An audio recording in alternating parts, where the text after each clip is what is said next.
When you spot a roofing problem, how do you know if it needs a repair or a full replacement? If you've been weighing roof repair versus replacement, the answer usually comes down to three things: your roof's age, the extent of the damage, and whether problems keep coming back. Here's how to tell if your roof needs repair or replacement.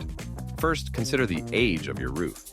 If your roof is relatively new, less than 10 years old, and the issue is isolated, a repair may be enough. But if your roof is approaching the 20-year mark and nearing the end of its lifespan, continuing to patch problems may only delay the need for a full replacement. Next, look at how much damage there is. A small area of missing or damaged material may be repairable.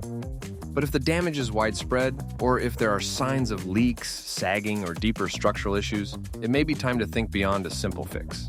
And finally, ask whether the issue keeps coming back.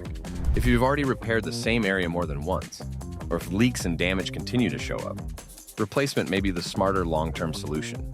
So, should you repair or replace your roof? If your roof is newer and the damage is limited, repair may make sense. If it's older, more heavily damaged, or causing repeat problems, replacement may be the better investment. The best way to get a clear answer is with a professional inspection. At Erie Home, our local experts are here to help you understand what's going on with your roof, explain your options clearly, and help you choose the right next step with confidence. Learn more at eriehome.com/roofing.